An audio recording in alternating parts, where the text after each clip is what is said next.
मरा नहीं माँ, मुझे मारा गया।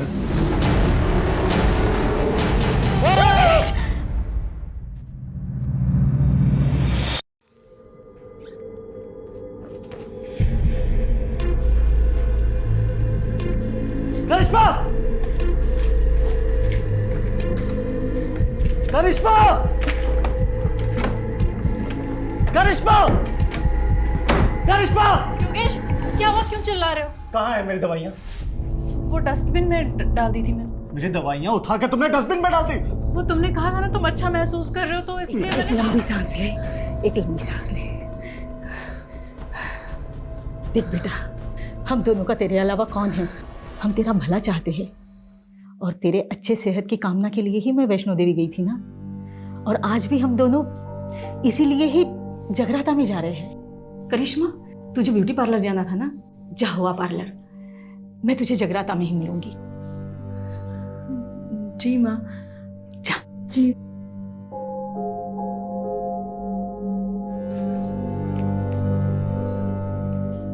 Take rest Yogesh.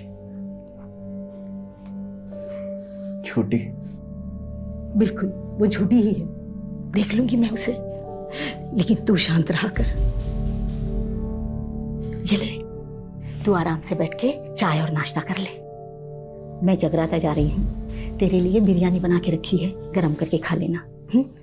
हम दोनों सुबह तक आ जाएंगे, ठीक है बेटा? ये ले।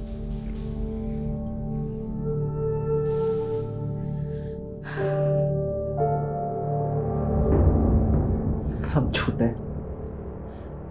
सब।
क्या कर रहा है तू? क्या कर रहा है? चल ऊपर चढ़। बस राजीव साहब, अपने अंदर ना आजादी की हवा भर रहा हूँ। ओए फिलोसोफर, हवा भर ली, टाइम पास कर लिया, चल ऊपर चढ़। बंटी की पूरी गैंग को पकड़वाकर मैंने अपना वादा पूरा किया, अब आप अपना वादा पूरा करिए। तू टेंशन क्यों ले रहा है? विटनेस प्रोटेक्शन सेल में तेरा नाम डाल दिया है, तेरी सजा कम हो जाएगी, उन्हें बात कर ली है। तू चल ना, टाइम वेस्ट क्यों कर रहा है? चल। शुक्रिया राजीव साहब। हाँ चल चल चल। उसका लाइट का ध्यान रखना, ठीक है? मुझे अपने सेल में जाना चुपचाप। ठीक है ठीक है। चल ऊपर चल।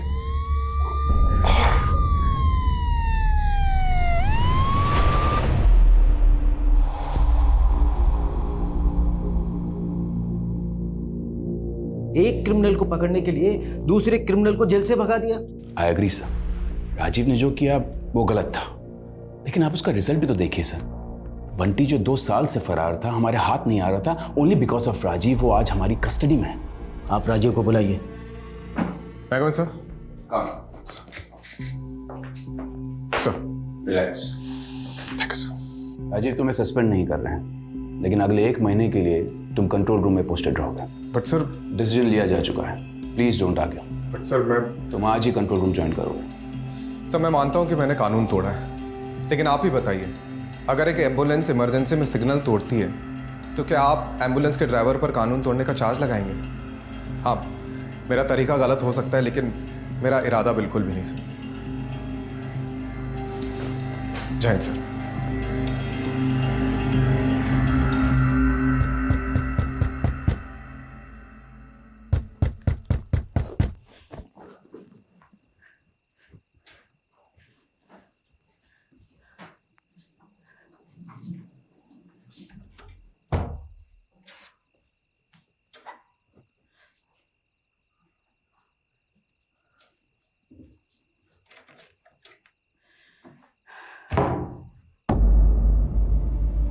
योगेश,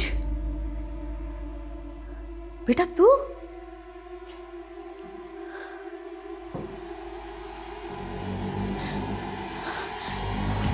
मरा नहीं माँ, मुझे मारा गया।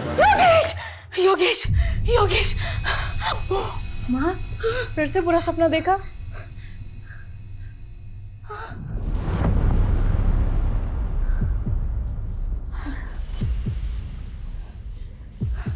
आप पानी पीजिए।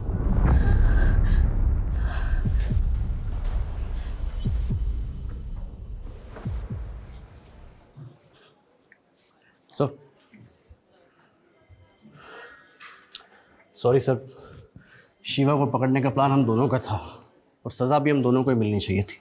तू क्यों गिल्ट फील कर रहा है? तुझ पे थोड़ी सीनियर्स पे गुस्सा हूं मैं। ये पटक दिया कंट्रोल रूम में, उससे अच्छा सस्पेंड ही कर देते।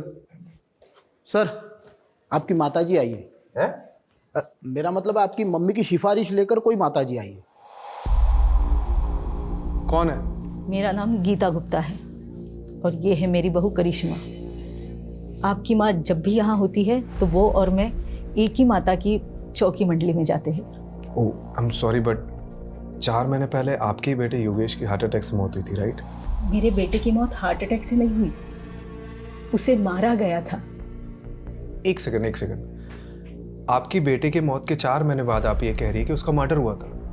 ये किस बेसिस पे कह सकती है आप? उसने मुझे खुद बताया है कि उसका मर्डर हुआ है। उसने मुझे सपने में आके ये सब बताया। देखिए, मैं जानती हूँ आपको मम्मी की बात पर विश्वास नहीं होगा, पर जब से योगेश गए हैं तब से मम्मी को डरावने सपने आने लगे हैं। योगेश मुझे कुछ कहना चाहता है, वो अपनी मौत का इंसाफ चाहता है, इसीलिए हम दोनों यहाँ आए हैं। गीता जी, मैं आपसे क्या कहूँ? देखिए, मैं चाह कर भी आपकी मदद नहीं कर सकता क्योंकि आपके पास कोई केस ही नहीं है। देखिए, किसी भी डरावने सपने को बेस बना के हम इन्वेस्टिगेशन नहीं कर सकते। इसका मतलब तुम्हें मुझ पे विश्वास नहीं है? देखिए गीता जी, आई एम रियली सॉरी, मैं आपकी कोई मदद नहीं कर सकता। ठीक है बेटा, जैसे तुम्हारी मर्जी।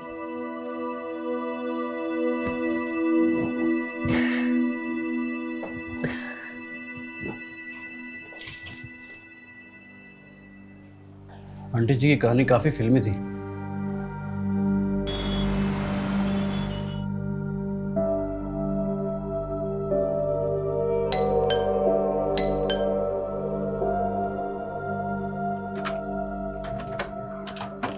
अरे, आप लोग यहाँ इस वक्त? बेटा वो अंदर आइए। हाँ माँ जी, बोलिए। योगेश के गुजरने से 2 दिन पहले उसका फुल बॉडी चेकअप हुआ था। अब देखिए, वो बिल्कुल तंदुरुस्त था, फिर ऐसे कैसे अचानक उसे हार्ट अटैक हो सकता है? देखिए माँ जी, आपको ही पता है कि आजकल 25-26 साल के लड़कों को भी हार्ट अटैक आ जाता है। वर्क प्रेशर है, स्ट्रेस की वजह से भी हो सकता है। राजू बेटा, मैं समझ सकती हूँ कि मैंने जो सपने में देखा उसे सच मानना तुम्हारे लिए मुश्किल होगा, लेकिन मुझे भी ये सब भुला पाना मुश्किल है। देखिए, मम्मी जी बस ये चाहती हैं कि एक बार योगेश का केस आप इन्वेस्टिगेट करें। हाँ, मैंने पहले भी इसीलिए FIR दर्ज कराई थी, लेकिन तब उस इंस्पेक्टर ने उस डॉक्टर से बात की जिसने योगेश को डेड डिक्लेयर किया था, और डॉक्टर ने इंस्पेक्टर से कहा था कि हार्ट अटैक से मौत हुई है, और इंस्पेक्टर ने वो केस बंद करा दिया बिना किसी इन्वेस्टिगेशन के।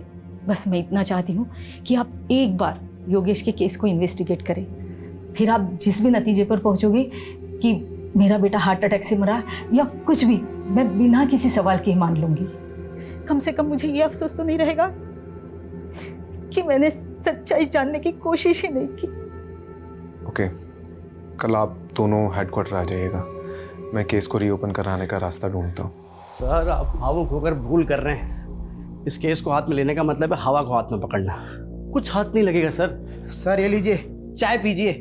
सर, आप बताइए इन्वेस्टिगेशन कैसे करेंगे? मुझे पता है कंट्रोल रूम से इन्वेस्टिगेशन अलाउड नहीं है, पर गीता जी जिद पे अड़ी है, एटलीस्ट उनको तो सुकून मिलेगा। अनऑफिशियली सही, लेकिन मुझे करना पड़ेगा। और पता है कल क्या कह रही थी? योगेश की डेथ के 2 दिन पहले उसका हेल्थ चेकअप हुआ था और वो पूरी तरह से फिट था। सर, वैसे ही उसकी डेथ रिपोर्ट भी कह रही है there is no foul play. और सर, हार्ट अटैक आजकल लॉटरी की तरह हो गया है, कब किसकी निकल जाए कुछ पता नहीं। सर एक बात बताइए, एक तो 4 महीने पुराना केस है, ऊपर से लाश का पोस्टमार्टम नहीं हुआ है, सारी की सारी अस्थियां गंगा में बहा दी गई है। बचा क्या है हमारे पास इस केस में सर, सिवाय एक माँ के सपने के। आइए गीता जी, शुरू से शुरू करते हैं। 29 मार्च जिस दिन आपके बेटे योगेश की डेथ हुई थी, उस दिन क्या क्या हुआ था? 29 मार्च को सुबह 4 साढ़े 4 बजे के आसपास मैं और करिश्मा जगराता से वापस घर पे लौटे थे।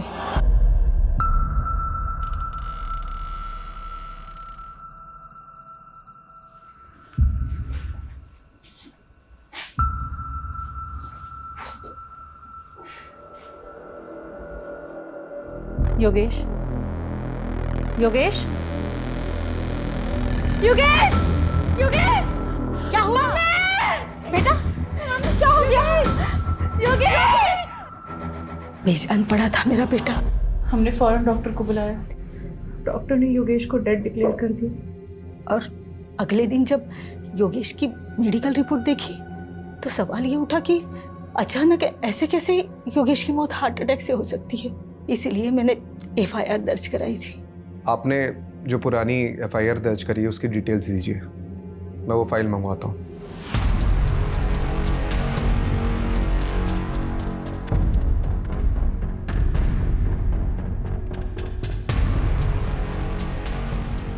केस रीओपन हो रहा है, इसलिए योगेश के इंश्योरेंस क्लेम पास होने में थोड़ा वक्त लगेगा, लेकिन तुम्हें पैसों की चिंता करने की कोई ज़रूरत नहीं। मैं तुम्हें हर महीने। माँ प्लीज़, मुझे पैसे की ज़रूरत नहीं है, आप खाना खाइए।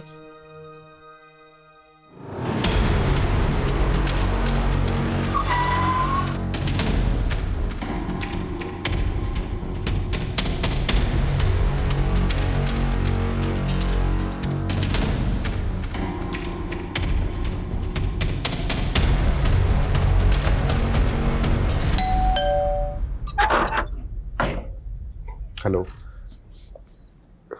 योगेश का कमरा देख सकता हूँ अगर आपको कोई प्रॉब्लम ना हो तो?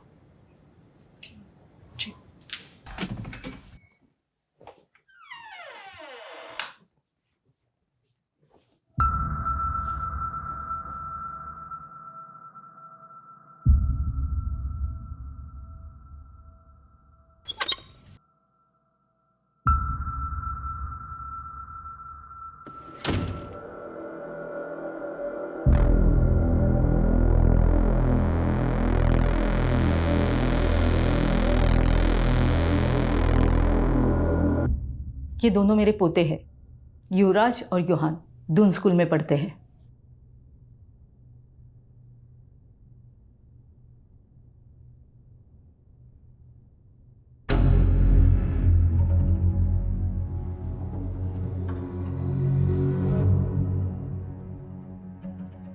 ये कौन है? विवेक, योगेश का दोस्त और बिजनेस पार्टनर भी।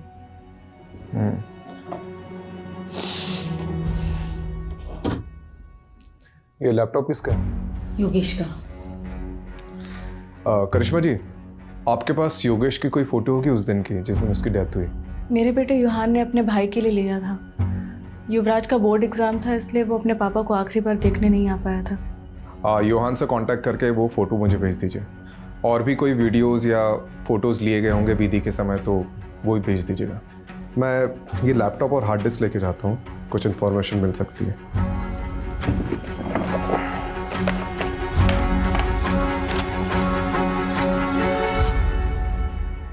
ये कौन सी दवाई ले रहा था योगेश? Anti anxiety pills. आज जो अपॉइंटमेंट है आप उसकी लिस्ट लेके आए। देखिए आज किस डॉक्टर साहब, मुझे अभी आपसे बात करनी बहुत जरूरी। Okay, calm down. नहीं डॉक्टर साहब, काम डाउन। नहीं डॉक्टर साहब, योगेश काम डाउन। क्या चला आपको समझ में नहीं आ रहा मेरे साथ क्या हो रहा है? योगेश शांत हो जाओ, शांत हो जाओ योगेश, रिलैक्स। अब बोलो योगेश, क्या बात है? सो नहीं पा रहा हूँ, कल भी पूरी रात जागा रहा मैं। दिमाग कह रहा है सो जाओ सो जाओ, पर आंखें दिमाग का साथ ही नहीं दे रही। स्लीपिंग पिल्स दी थी ना, काम नहीं कर रही? नहीं डॉक्टर, अगले महीने 28 तारीख को मेरी मीटिंग है दुबई में। करोड़ों की डील है और मेरा हाल देख रहे हैं आप। इस साल में गया तो मैं बर्बाद हो जाऊंगा, बहुत भारी नुकसान हो जाएगा डॉक्टर। मुझे हैवी डोज दीजिए डॉक्टर, मैं महंगे से महंगा इलाज कराने के लिए तैयार हूँ। योगेश का मन बहुत बेचैन रहता था। जब मेरे पास आया था उसके मन में अजीब सा डर बैठ गया था, जिसका मैंने ट्रीटमेंट भी शुरू कर दिया था और उसको कुछ दवाइयाँ भी लिख के दी थी। तो उसे कुछ फायदा हुआ था? बिल्कुल, 1 हफ्ते में तो बिल्कुल ठीक हो गया था। क्या एंग्जाइटी से हार्ट अटैक हो सकता है? चांसेस हैं, एंजाइटी के कारण हार्ट अटैक हो सकता है, लेकिन सुसाइडल टेंडेंसी भी हो सकती है।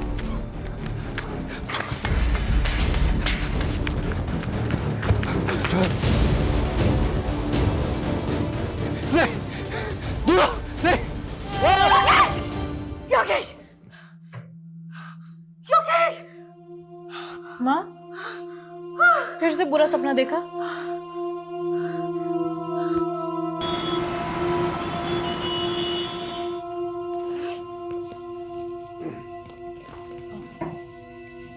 इस पेनड्राइव में योगेश की आखिरी फोटोज हैं और एक रिलेटिव ने फ्यूनरल की कुछ वीडियोस भी ली थी, वो भी हैं। Okay, thank you. वैसे उस रात जब आप दोनों जगराता के लिए चले गए थे तो योगेश से मिलने आया था कोई, या कुछ अजीब हुआ था उस रात? ऐसा कुछ नहीं।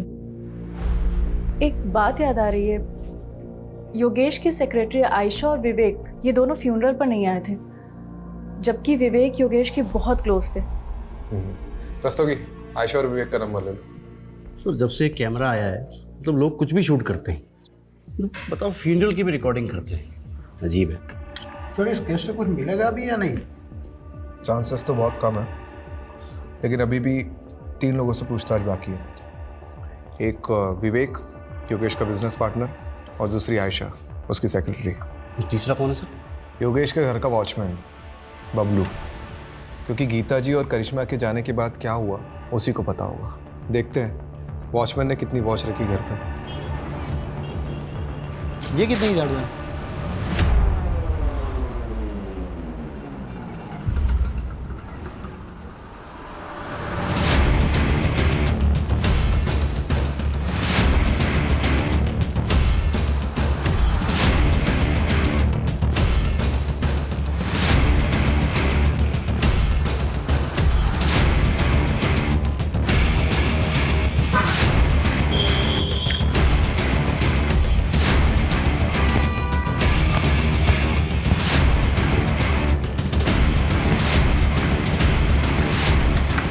नहीं था, मैंने कुछ नहीं किया था, मैंने कुछ नहीं किया, मुझे कुछ नहीं किया ना? नहीं था। वेरी गुड, हम भी ऐसे ही इंसान को ढूंढ रहे जिसने ना कुछ भी नहीं किया, बाद में ना सब कुछ बता। देख बबलू, डर मत, अब ठीक से याद करके बता कि 28 मार्च को योगेश के घर में कौन कौन आया था, कौन गया था और क्या क्या हुआ था। वो दिन बड़ा ही बेकार दिन था, एक के बाद एक तमाशे हो रहे थे योगेश साहब के घर पे।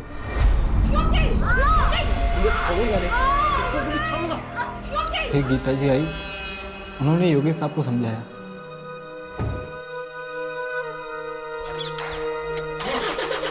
उसके बाद करिश्मा मैम चली गई। ये करिश्मा मैम घर से कितने बजे निकली थी? लगभग 5:30 बजा होगा साहब, क्योंकि मैं वही टाइम पे चाय पीता हूँ। और उसके बाद क्या हुआ था? फिर 7 साढ़े 7 बजे मैंने एक और झगड़े की आवाज़ सुनी। क्या है ये योगेश? तूने अपनी माँ को इतना बड़ा धोखा दिया, मेरे नकली साइन करके अपनी पुश्तैनी जमीन बिकवा दी। क्यों इतना ओवर रिएक्ट कर रही हो माँ? तुम क्या करती हो जमीन का? मुझे बिजनेस में जरूरत थी पैसों की तो मैंने उठा के बेच दिया, और वैसे भी तुम्हारे मरने के बाद तो वो जमीन मेरी होने वाली थी ना, तो क्या गलत किया? अरे तो मुझे बता दिया होता, मेरी नकली साइन क्यों की? इसी मेलोड्रामा से बचने के लिए कि पापा की आखिरी निशानी है, पुश्तैनी जमीन है, ब्ला ब्ला ब्ला ब्ला। तेरे पापा का अरमान था उस जमीन को पापा लेके। नहीं रहे अब सारे फैसले मुझे करने हैं। अब आपको संभालना भी मुझे है माँ। मैं आपको अच्छे से नहीं संभाल रहा हूँ क्या? आजकल के बच्चों को देखिए, वो अपने माँ बाप को उठा के वृद्धाश्रम छोड़ाते हैं, लेकिन मैं ऐसा नहीं हूँ माँ, मैं आपको संभाल रहा हूँ, है कि नहीं माँ? गीता मैम के जाने के बाद विवेक साहब और आयशा मैम आए थे, यही करीब 9 साढ़े 9 बजे।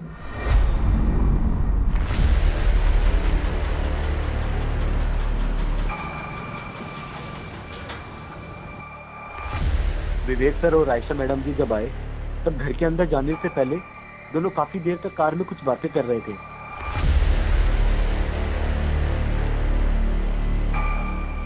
थोड़ी देर बाद वो अंदर चले गए साहब।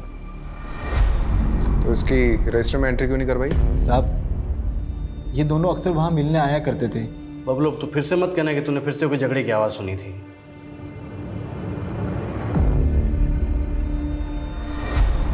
योगेश बहुत हो गया तेरा। मान ले मेरा प्रपोजल में तंग आ गया हूं तेरी जिद से। तंग तो मैं आ गया हूं, हर बार तेरी वजह से मुझे घाटा हुआ है। अबे गधा है तू, एक नंबर का गधा। और सुन ली मैंने तेरी बकवास। तू मुझे अपना डिसीजन बता कि तू है या नहीं मेरे साथ। नहीं हूं, बोल अब क्या करेगा बोल। काम डाउन, इधर बैठो तुम। सिट। सर आप भी बैठिए। आप लोग दोस्त हैं और बिजनेस पार्टनर्स हैं। अगर आप साथ में काम नहीं कर सकते तो अलग हो जाइए। ये क्या तरीका है? आयशा मैडम ने बात को संभाल लिया, फिर दोनों शांत होकर बैठ गए। थोड़े टाइम बाद आयशा मैम वहाँ से चले गए और फिर ठीक आधे घंटे बाद विवेक साहब भी वहाँ से चले गए गाड़ी में बैठकर। उसके बाद कोई नहीं आया साहब। कोई आया नहीं है? तूने देखा नहीं? साहब 12 बजे मैं सोने चला जाता हूँ, उसके बाद कोई आएगा भी तो कैसे पता लगेगा मुझे? ये सब तूने गीता जी और करिश्मा को बताया था? नहीं साहब, किसी ने पूछा नहीं तो सामने से जाके क्या बताता साहब। वैसे योगेश साहब बहुत अच्छे इंसान थे साहब, दिलदार थे। अरे बबलू जी साहब। कोई बोल तो कुछ नहीं साहब, बस वो। ये लो 1 लाख रुपए पूरे तुम्हारी माँ के इलाज के लिए, अच्छे से करवाना। शुक्रिया साहब, मैं ये रकम आपको जल्दी ही 1 साल में वापस लौटा दूंगा साहब। मेरे पैसे मेरे अपने ही खा जाते हैं। मजाक कर रहा हूँ, पैसे लौटाने की कोई जरूरत नहीं, ठीक है? शुक्रिया साहब, बहुत बहुत शुक्रिया। आपको ये सब सच लग रहा है सर? मुझे तो ये सब कहानी लग रही है। नहीं रस्तोगी जी, मुझे सिर्फ ये कहानी नहीं लग रही है, इसमें कुछ ना कुछ तो सच्चाई है। जी सर, आप सही थे। काफ़ी सारी नई चीज़ें निकल कर आई है इसमें। पता है, मैंने ये सोचा भी नहीं था कि ये केस ऐसे पलटेगा। पहले तो ये सिंपल हार्ट अटैक का केस लग रहा था, लेकिन अब 3 सस्पेक्ट सामने आए। पहला तो वो विवेक, योगेश का बिजनेस पार्टनर। जी सर, वो आखिरी इंसान जो योगेश के घर से बाहर निकला था। हाँ सर, हो सकता है आयशा मैडम भी मिली हुई हो सकता है, क्योंकि आयशा और विवेक योगेश के फ्यूनरल पे नहीं गए थे, और ऊपर से करिश्मा ने जो विवेक का नंबर दिया है वो भी स्विच ऑफ आ रहा है। दूसरा सस्पेक्ट एक करिश्मा हो सकती है, क्योंकि इसके योगेश से बहुत ज़्यादा झगड़े होते थे। सर, तो फिर ये तीसरा सस्पेक्ट कौन हो सकता है? योगेश की माँ गीता गुप्ता। एक हो सकता है उन्हें जो भी सपने आ रहे हैं वो कहीं ना कहीं उनके ही अंदर का गिल्ट है, जो उनको चैन से सोने नहीं दे रहा है। लेकिन सर, वो खुद ये केस रीओपन करवा के अपने लिए मुसीबत क्यों खड़ी करेगी? कमलेश, उन्हें भी यही लग रहा हो कि हम भी यही सोचकर बैठे रहेंगे और उन पर डाउट नहीं आएगा, इसलिए वो खुद सामने से आई और केस को रीओपन करवाया। हाँ, नहीं बताया मैंने योगेश और मेरे झगड़े के बारे में, लेकिन इस झगड़े से योगेश की मौत का कोई लेना देना नहीं है। देखिए, लेना देना है या नहीं है वो तो इन्वेस्टिगेशन के बाद ही पता चला। खैर, आपने हमें पहले कुछ बताया नहीं है तो अभी बता दीजिए। उस रात तेरे पापा का अरमान था उस जमीन को पापा लेके। नहीं रहे अब सारे फैसले मुझे करने हैं। अब आपको संभालना भी मुझे है। माँ, आपको बुरा तो लगा होगा योगेश किस बर्ताव से। मेरा बेटा गुस्से में कुछ भी बोल देता था, लेकिन वो दिल से बुरा नहीं था। उस दिन जब मैं बाहर गई थी तो उसने मुझे थोड़ी देर बाद मैसेज किया था। हाँ, ये देखिए।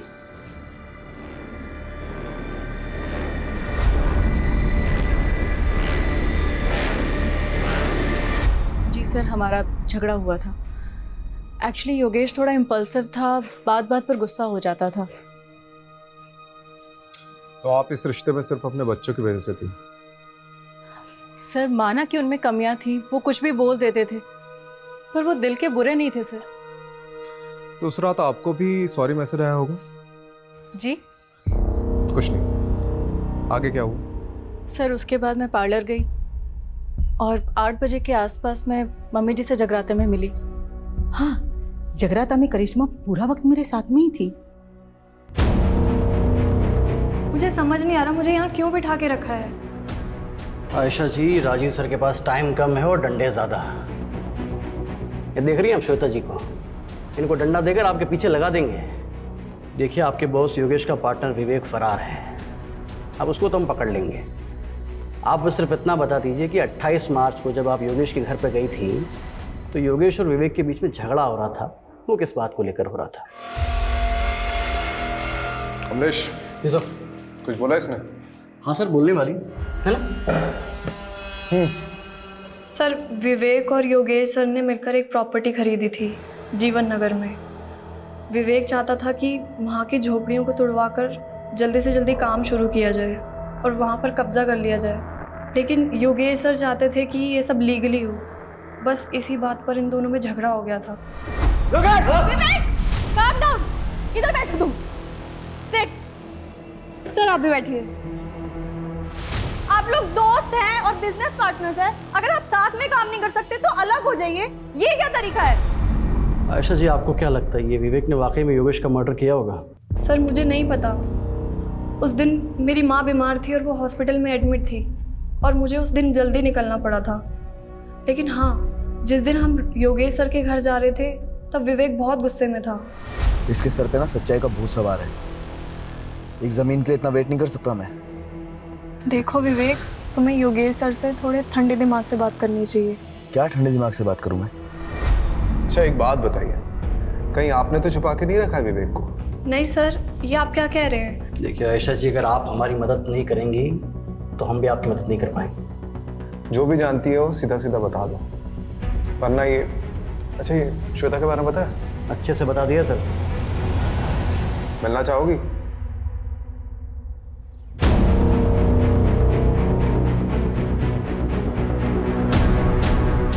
सर आयशा ने जो लोकेशन बताई थी उस पर हम नजर रखे हुए हैं।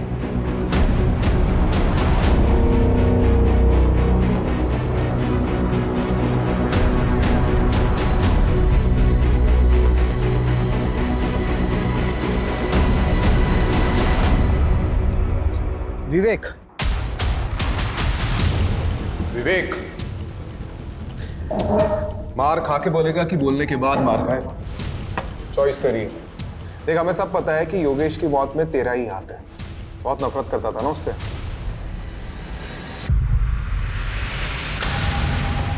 कितने? 12 लाख रुपए। और ब्याज कर मिलाकर कितने देने तेरे को? 15 लाख रुपए चोपड़ा को। चले एक बार मार्केट से पैसा उठाने से पहले मुझसे पूछ तो लिया होता। इस साले ने अपनी गाड़ी तक बेच दी।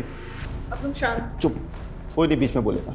योगेश, माँ बेचुप, एकदम चुप माँ।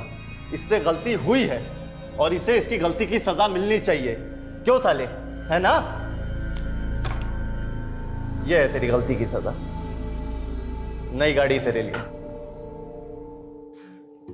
पर योगेश, अरे रख, चोपड़ा को मैंने आधे पैसे दे दिए हैं और आधे उसको तू देगा, ठीक है? और अब ये सब सारी चीजें खत्म कर और चुपचाप मेरे साथ बिजनेस में आ जा। चुप, चल आ जा। सर मैं क्यों उसे मारूंगा? योगेश और मैं तो भाइयों की तरह थे। हाँ, हम दोनों साथ में बिजनेस करते थे, लेकिन हम दोनों की सोच अलग थी, इसलिए हम दोनों के बीच में झगड़ा होता रहता था। मैं तो उसे कभी मारने का सोच भी नहीं सकता। आज मेरे पास जो कुछ भी है वो सब योगेश का ही तो है। भाई मानता था ना उसे, तो उसके फ्यूनरल पे क्यों नहीं गया? सर उस रात हमारे बीच में बहुत झगड़ा हुआ था और जब मुझे पता लगा कि उसी रात उसे हार्ट अटैक आया तो मुझे लगा कि सब कुछ मेरी वजह से हुआ है। मैं बहुत गिल्ट में था सर, इसलिए नहीं गया। गिल्टी तो हम भी मान रहे हैं। उस रात को योगेश के सर पे फ्लावर वास फोड़ने वाला था ना तू। आयशा ने हमें सब कुछ सच बता दिया है। नहीं सर, मैं ऐसा क्यों करूँगा? हाँ, हमारे बीच उस रात को बहुत झगड़ा हुआ था, लेकिन आयशा के जाने के बाद मैंने और योगेश ने दिल खोलकर बातें की थी। और सर उसने मुझे अपनी तकलीफ के बारे में बताया था। कैसी तकलीफ?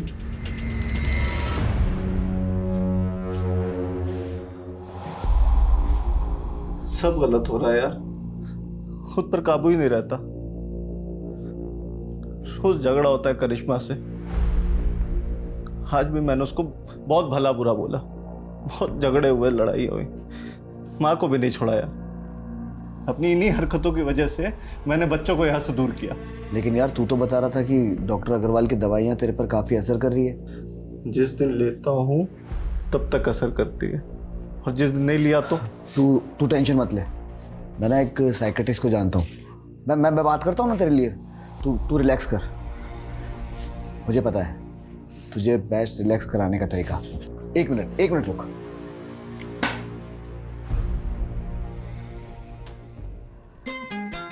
तेरा फेवरेट गाना, तेरी फेवरेट ड्रिंक के साथ में इससे बेस्ट रिलैक्सेशन कोई चीज हो ही नहीं सकती। सर जब मैं वहां से निकला तो योगेश बहुत अच्छे मूड में था और उसका मेरे जाने के बाद भी मुझे टेक्स्ट भी आया। तेरे जैसा यार कहाँ ऐसा यार आना। सर अगर मुझे पता होता कि ये सब कुछ होने वाला है तो मैं वहां से जाता क्यों। ठीक है तुम जा सकते हो, लेकिन हाँ शहर छोड़ के जाने की सोचना भी नहीं। ठीक है सर।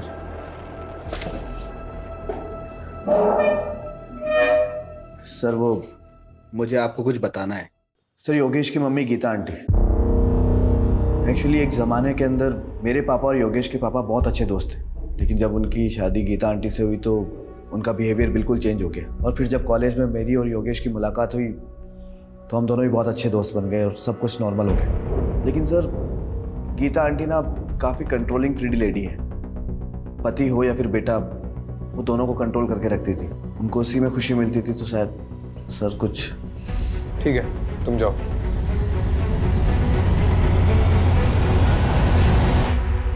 सर वो हार्ड डिस्क ओपन हो गया है। कुछ मिला?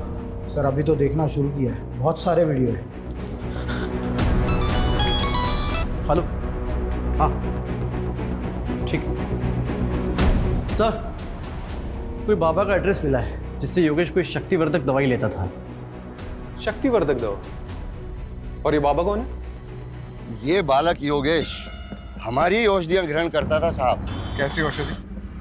बहुत दुर्लभ औषधि हैं और बहुत कीमती भी। ऐसी क्या खास बात है इस औषधि में? ये औषधि मानव को महामानव बनाती है साहब। खाते ही व्यक्ति के शरीर में ऊर्जा का संचार होने लगता है। ऐसे मान लो कि जैसे 10-10 हाथियों की शक्ति उसके अंदर आ गई हो। बहुत अद्भुत औषधि है साहब, बहुत अद्भुत। अरे यार कितनी वीडियो है रे बाबा। योगेश के लैपटॉप से कुछ मिला? अरे सर देखते देखते मेरी आंखें बटन हो गई। अभी भी कम से कम 20 वीडियो है। जितने भी वीडियो देखे ना सबके सब वेकेशन और प्रेजेंटेशन के थे। फिर भी सर ट्राई करता हूँ।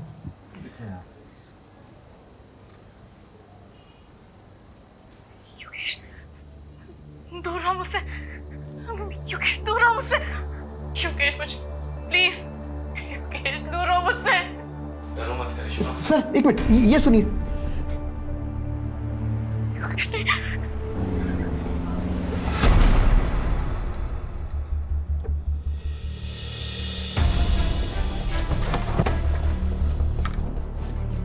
कहा ना मैंने, हर हस्बैंड वाइफ की तरह मेरे और योगेश के बीच में भी प्रॉब्लम्स थी एंड इट्स नॉर्मल।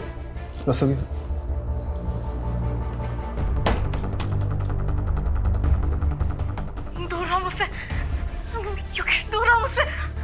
ये सब आपको नॉर्मल लगता है? डरो मत करिश्मा। योगेश नहीं। आई कांट बिलीव इट, वो ये सब शूट भी करता था। परवर्ट। देखिए ये वीडियोस कभी भी बाहर नहीं आएंगे, लेकिन योगेश की मौत का सच हम बाहर ला कर रहेंगे और इसके लिए आपका सच बोलना बहुत ज़रूरी है। हमें पता चला है कि योगेश किसी बाबा से शक्तिवर्धक दवाइयाँ लेता था। हाँ, योगेश की अजीब सी फैंटेसीज थी। जब हम दोनों अकेले होते थे ना घर में, तो ऐसा लगता था उसकी फैंटेसीज को पंख लग गया हो। वो अजीब बिहेव करता था। करिश्मा आज ये ट्राई करते हैं, है ना? पागल हो गए हो क्या? This is so wild. बिल्कुल भी नहीं। करिश्मा कसम से इतना एक्सट्रीम तक नहीं जाएंगे हम। पति था मेरा, मैंने उसकी बात मान ली। लेकिन योगेश उस दौरान इतना वहशी हो जाता था, एकदम हैवानियत पे उतर आता था, जैसे मैं उसकी बीवी नहीं कोई शिकार हूँ। योगेश प्लीज, योगेश दूर हो मुझसे। डरो मत करिश्मा। योगेश नहीं। प्यार से मारूंगा। पेन में एक अजीब प्लेजर मिलने लगा था उसे। और फिर एक दिन, योगेश क्या हो गया तुम्हें? सॉरी करिश्मा, पता नहीं मुझे क्या हो जाता है। मैं कैसे ऐसा कर सकता हूँ? मैं कैसे तुम्हें मार सकता हूँ? योगेश ये सब वो दवाइयों का असर है ना? मैं काबू हो जाता हूँ मैं। Please save me. मुझे खुद को योगेश से बचाना था, साथ ही साथ योगेश को योगेश से बचाना था। इसलिए मैं हर वो चीज़ हटा देती जो उसके लिए जानलेवा हो सकती थी। सीजर, नाइफ, स्क्रू ड्राइवर, सब कुछ। तो ये सब आपने गीता जी को बताया? नहीं, प्लीज़ आप उन्हें कुछ मत बताइएगा। उन्हें बहुत दुख पहुंचेगा। And it's my request, please. इतना सब होने के बाद भी आपने योगेश से कभी तलाक लेने के बारे में नहीं सोचा? माना कि योगेश ने पिछले 1 साल में मुझे बहुत तकलीफ दी थी, पर 15 साल का रिलेशन था हमारा, और ये 15 साल हमने हंसी खुशी बिताए। वो मेरा पति था, मेरे बच्चों का पिता। आप ऐसा सोच भी कैसे सकते हैं? देखिए, मेरा इरादा आपको हर्ट करने का नहीं था।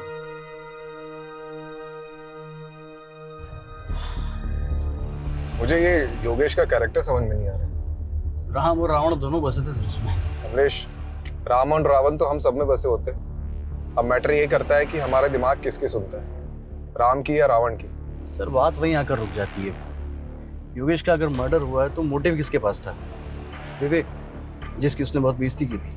नहीं नहीं नहीं, इन सब में सबसे ज्यादा सफर करिश्मा ने किया है। तो अगर किसी के पास सबसे ज्यादा स्ट्रॉन्ग मोटिव है तो वो है करिश्मा। सर आपका शक अगर सही भी है तो करिश्मा ने करिश्मा किया कैसे?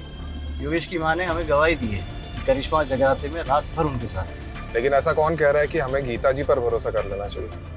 वो भी तो अपनी बहू के साथ मिली हो सकती है। चेक करो, इन सब पर नजर रखो। और हाँ, इनके मोबाइल डिटेल्स, लोकेशन डिटेल्स और सोशल मीडिया डिटेल्स सब चेक करो, इंक्लूडिंग गीता जी।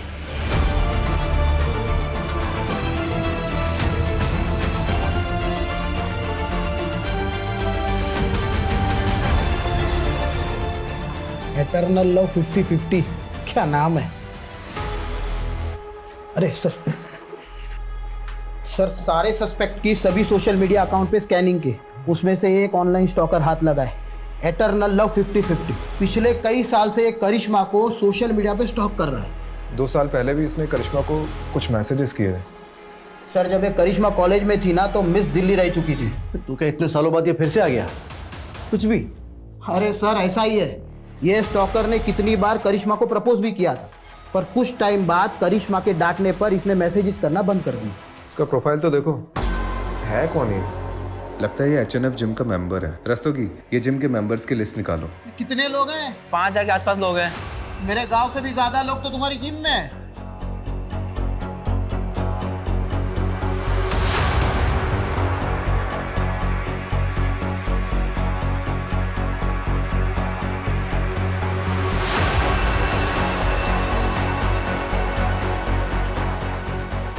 कुछ मिला? सर पूरा का पूरा कच्चा चिट्ठा मिला है। ये देखिए, हमने ये जिम मेंबर्स की लिस्ट देखी थी और इसमें जो ये नंबर्स दिए गए इन सब के लोकेशन को हमने मैच किया। उनमें से सर ये एक नंबर मर्डर वाली रात उसी एरिया में एक्टिव था। रात को 1 बजे इस नंबर पर पहले कॉल आया और उसके बाद एक मैसेज। ये नंबर एटर्नल लव का है? सर इस नंबर की हमने और डिटेल्स निकाली तो इसकी ब्राउजिंग हिस्ट्री से पता चला कि ऑनलाइन इसमें कोई के बारे में सर्च किया गया था। हो सकता है इसका इस्तेमाल योगेश के हार्ट को जमाने के लिए किया गया हो, ताकि नेचुरल डेथ की आड़ में मर्डर को छुपाया जा सके। ये नंबर किसके नाम पर रजिस्टर्ड है? हाँ मैं आ रही हूँ, लेकिन आप बताएंगे बात क्या है? अरे बैठ। देखिए आप ये ठीक नहीं कर रहे हैं, आप मुझे ऐसे जबरदस्ती नहीं रख सकते। ओह, तू कुछ नहीं बोलेगा ना तब भी तू फंस चुका है। एटर्नल लव, क्योंकि तेरे साथी ने सब कबूल कर लिया। मुझसे गद्दारी? गद्दारी नहीं, समझदारी की उसने। अब तू डिसाइड कर तुझे क्या करना है।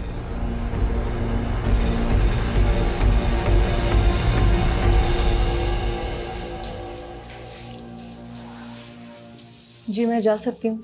अरे रुकिए, पहले ये वीडियो देख लीजिए।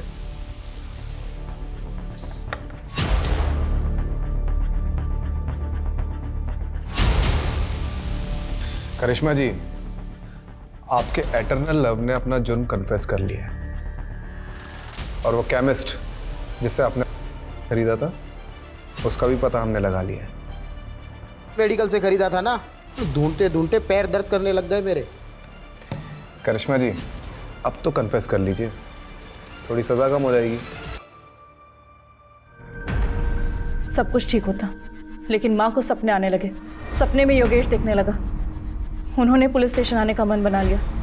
इसलिए मजबूरन मुझे भी उनके साथ आना पड़ा ताकि उन्हें मुझ पर कोई शक ना हो।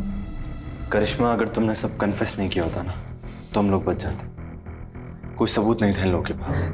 आकाश, तुमने पहले कन्फेस किया, इसलिए मेरे पास कोई रास्ता नहीं बचा। झूठ मत बोलो, देखा था मैंने तुम्हें इस लेडी कांस्टेबल को अपना कन्फेशन लिखाते हुए। बेवकूफ, मैं बस उसे इन्फॉर्मेशन दे रही थी। अरे लवबर्ड्स, झगड़े क्यों कर रहे हो? हाँ, तुम दोनों की थोड़ी गलती है। वो तो हमने प्लान किया था तुमसे सच उगलवाने के लिए। करिश्मा जी ने एक दूसरा नंबर भी ले रखा था, इसके बारे में हमें नहीं बताया। और उस नंबर की लोकेशन रात को 1 बजे योगेश के घर की थी।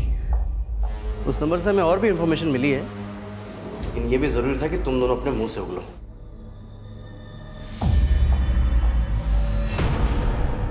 मैंने योगेश की दोस्ती आकाश से कराई थी, ये भी प्लान का एक हिस्सा था। उस रात हमारे जाने के बाद आकाश घर पर आया था। आकाश, तू? योगेश, अरे वो दरवाजा खुला देखा तो मैं अंदर आ गया। ये देख, स्कॉच लाया हूँ, महफिल जमाते हैं। जा किचन से ग्लास लेके चल। मैं लाया।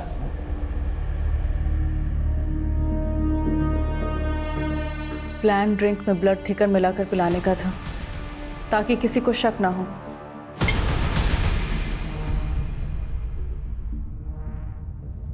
लेकिन योगेश को शक हो गया। तुमने इसमें कुछ मिलाया है क्या? नहीं तो सब ठीक तो है। तुम लोग कौन हो बे? बबलू! मैं जगराता में थी, लेकिन बेसब्री से आकाश के कॉल का इंतजार कर रही थी। जब काफ़ी देर तक कॉल नहीं आया तो मुझे टेंशन होने लगी और मैंने मम्मी से वॉशरूम का बहाना मारा और पीछे के रास्ते से घर लौटी। मम्मी, मैं वॉशरूम से आती हूँ। जब मैं घर पहुंची तो देखा कि योगेश अकेला सब पे भारी पड़ रहा था। योगेश! करिश्मा, अच्छा हो तुम आ गए। पुलिस को फोन करो। ये आकाश मुझे मारने के लिए आए। योगेश! तुम्हें कुछ नहीं हुआ है, शांत हो जाओ। मैं आ गई हूँ ना, मैं आ गई हूँ ना। ये लोग मुझे मार देंगे। तुमने आज दवाई नहीं खाई है ना, इस वजह से हो रहा है। कुछ नहीं हुआ है तुम्हें, तुम आराम करो। कोई तुम्हारा दुश्मन नहीं है योगेश, आराम करो। मैं आ गई हूँ ना, सो जाओ, तुम सो जाओ। रिलैक्स रिलैक्स, तुम सो। तुम्हें आराम की जरूरत है ना? कुछ नहीं। सारा कमरा साफ कर देना, कोई सबूत नहीं रहना चाहिए और ऐसा लगना चाहिए दिल के दौरे से मरा है। मैं जगराते में जा रही हूँ और सुनो, काम होने पर ना मुझे मैसेज करना। ठीक है? बाय। ठीक, चलो आगे देखो।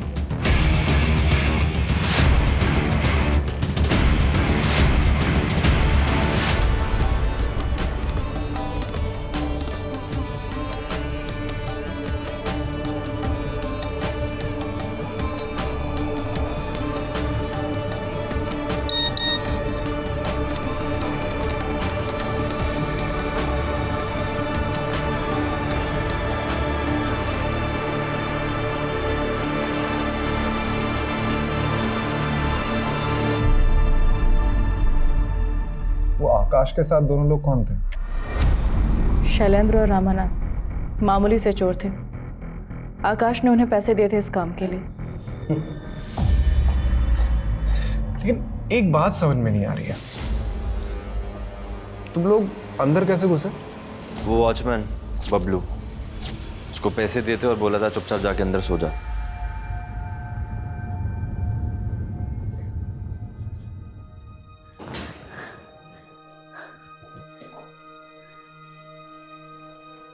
करिश्मा, तुझे अगर इतनी तकलीफ ही थी तो छोड़ देती मेरे बेटे को। जान से मारने की क्या जरूरत थी? कमलेश, रस्तोगी, चलो।